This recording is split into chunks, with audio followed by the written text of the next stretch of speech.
Hello बच्चों, कैसे हो आप सभी। उम्मीद करते हैं कि आप सभी अच्छे होंगे। बच्चों, आज हम एक पौराणिक कथा सुनेंगे, बड़े नाम का चमत्कार। एक समय की बात है, एक वन में हाथियों का एक झुंड रहता था।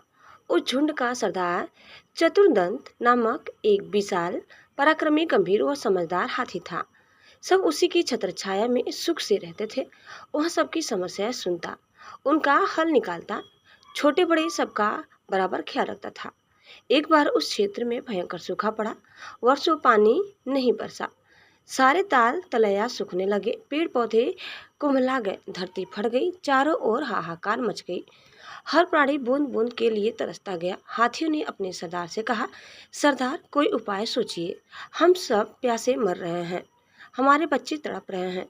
चतुर्दत्त पहले ही सारी समस्या जानता था, सबके दुख समझता था, पर उसकी समझ में नहीं आ रहा था कि क्या उपाय करे। सोचते सोचते उसे बचपन की एक बात याद आई और चतुर्दत्त ने कहा, मुझे ऐसा याद आता है कि मेरे दादाजी कहते थे, यहाँ से पूर्व दिशा में एक ताल है जो भूमिगत जल से जुड़े होने के कारण कभी नहीं सूखता। हमें वहाँ चलना चाहिए। सभी को आशा की किरण नजर आई। हाथियों का झुंड चतुर्दंत द्वारा बताई गई दिशा की ओर चल पड़ा। बिना पानी के दिन की गर्मी में सफर करना कठिन था, अतः हाथी रात को सफर करते। 5 रात्रि के बाद वे उस अनोखे ताल तक पहुंच गए। सचमुच ताल पानी से भरा था। सारे हाथियों ने खूब पानी पिया, जी भरकर ताल में नहाए और डुबकियां लगाई। उसी क्षेत्र में खरगोशों की घनी आबादी थी। उनकी सामत आ गई। सैकड़ों खरगोश हाथियों के पैरे तले कुचले गए, उनके बिल रौंदे गए, उनमें हाहाकार मच गया। बचे कुचे खरगोशों ने एक आपातकालीन सभा की। एक खरगोश बोला, हमें यहाँ से भागना चाहिए। एक तेज स्वभाव वाला खरगोश भागने के हक में नहीं था। उसने कहा, हमें अक्ल से काम लेना चाहिए। हाथी अंधविश्वासी होते हैं। हम उन्हें कहेंगे कि हम चंद्रवंशी हैं। तुम्हारे द्वारा किए गए खरगोश संहार से हमारे देव चंद्रमा रुष्ट है। यदि तुम यहाँ से नहीं गए तो चंद्रदेव तुम्हें विनाश का श्राप देंगे। एक अन्य खरगोश ने उसका समर्थन किया। चतुर ठीक कहता है, उसकी बात हमें माननी चाहिए। लंबकर्ण खरगोश को हम अपना दूत बनाकर चतुर्दंश के पास भेजेंगे। इस प्रस्ताव पर सब सहमत हो गए। लंबकर्ण एक बहुत चतुर खरगोश था।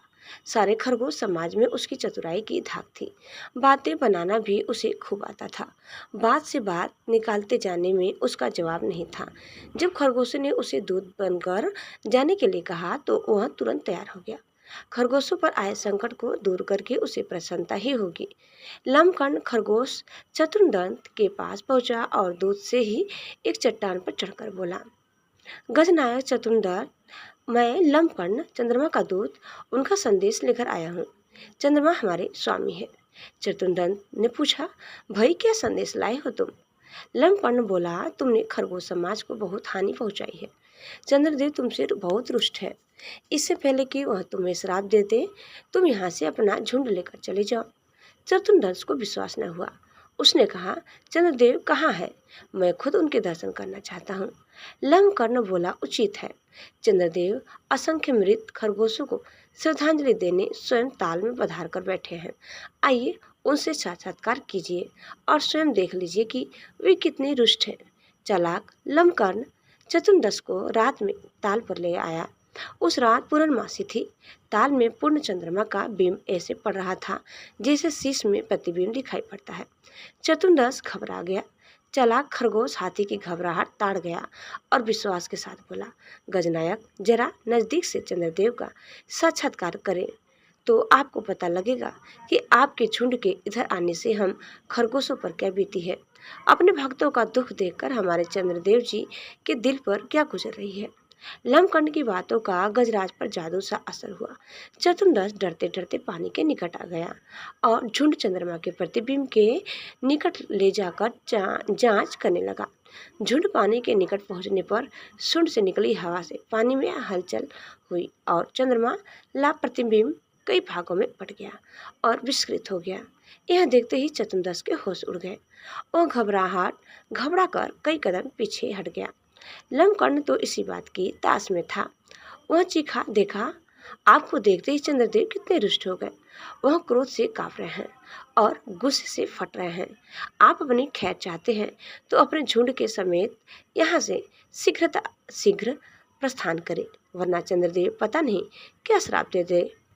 चतुर्दश तुरंत अपने झुंड के पास लौट गया और सबको सलाह दी कि उनका यहाँ से तुरंत प्रस्थान करना ही उचित होगा। अपने सरदार के आदेश को मानकर हाथियों का झुंड लौट गया। खरगोशों में खुशी की लहर दौड़ गई। हाथियों के जाने के कुछ ही दिन पश्चात आकाश में बादल आए, वर्षा हुई और सारा जल संकट समाप्त हो गया। हाथियों को फिर कभी उस ओर आने की जरूरत ही नहीं पड़ी। बच्चों, इस कहानी से हमें क्या सीख मिलती है? चतुराई से शारीरिक रूप से बलशाली शत्रु को भी मात दी जा सकती है। उम्मीद करते हैं कि आपको हमारी आज की यह कहानी जरूर पसंद आई होगी। कैसे लगी कमेंट करके बताइए। चैनल में नया है तो प्लीज़ लाइक शेयर और सब्सक्राइब करना न भूलें। धन्यवाद। Bye bye.